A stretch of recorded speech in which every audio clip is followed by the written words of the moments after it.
Shalom. దేవుని సమాధానము మన అందరికీ కలుగునుగాక. అలాగే కీర్తన గ్రంథము 4వ అధ్యాయము 8వ వచనము, యెహోవా నేను నెమ్మదితో పండుకొని నిద్రపోవుదును, నేను ఒంటరిగా నుండినను నీవే నన్ను సురక్షముగా నివసింపచేయుదువో. ఏందంట? నెమ్మదిగా పండుకుంటాడు. ఎందుకని?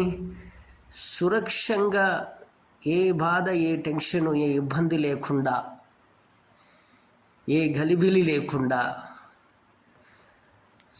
ప్రశాంతంగా నిద్రపోతాడంట. ఎందుకని? దేవుని మీద నమ్మకము ఉంచి.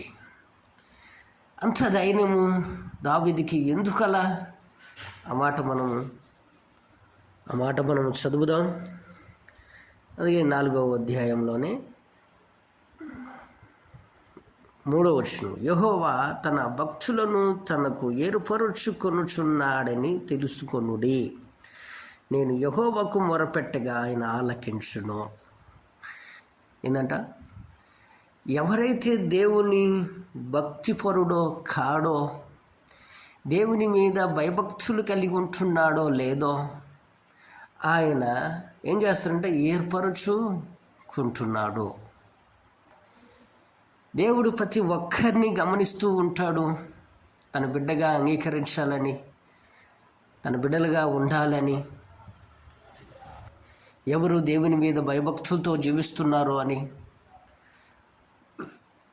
ఎవరు తన సేవకురాలుగా ఉండాలో అని, తన బిడ్డలుగా లోకంలో జీవించాలని ఖచ్చితంగా ప్రతి ఒక్కరిని ఏరుకుంటూ ఉంటాడు.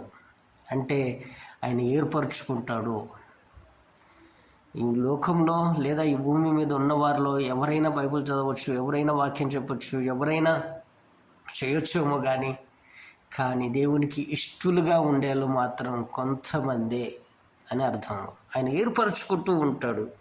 వాళ్ళు ఏం చేస్తారు? 4, యెహోవా భయము నొంది పాపము చేయకుడి, మీరు పడకల మీదగా నుండగా మీ హృదయములో ధ్యానము చేసుకొని ఊరక ఉండండి.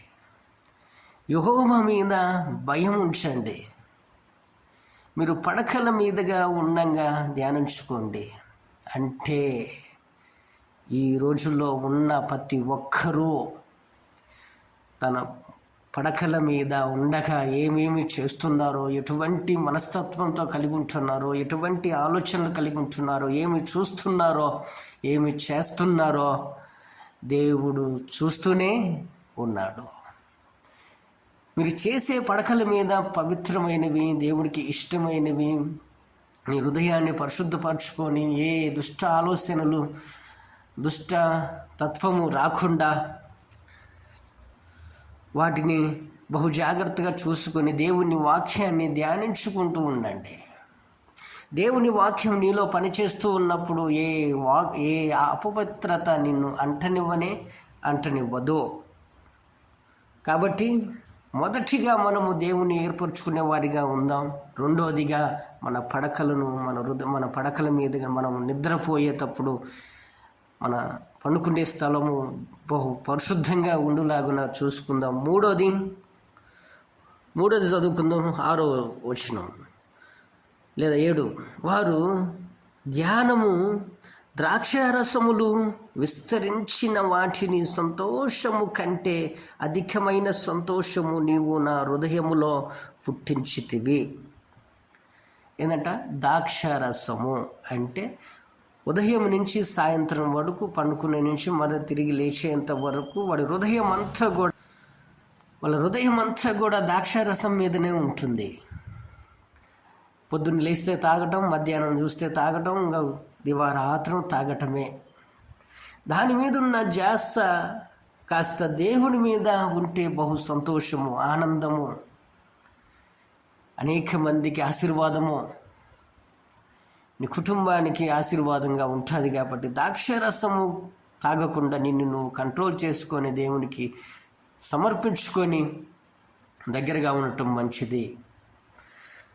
3వది చదువుకుందాం. 4వది ఏంటంటే మనం ఫస్ట్ చదువుకున్నాం కదా టైటిల్, యెహోవా నెమ్మదితో పండుకొని నిద్రపోవుదును, నేను ఒంటరిగా నుండినను నీవే నన్ను సురక్షితముగా నివసింపజేయుదువు.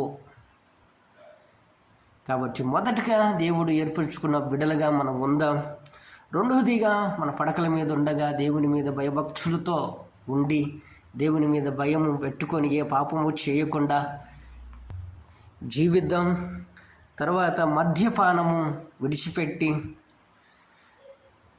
దాని అలవాట్లు, అటు చెడు అలవాట్ల నుంచి విడిచిపెట్టి మనము మంచి దారిలో నడుద్దాం. అలాగే ప్రశాంతంగా నిద్రపోదాం, ప్రశాంతమైన వాతావరణాన్ని కలిగి ఉందాం. దేవుడి వాగ్దానం మనందరికీ ఆశీర్వాదకరంగా మార్చబడునుగాక. ఆమేన్.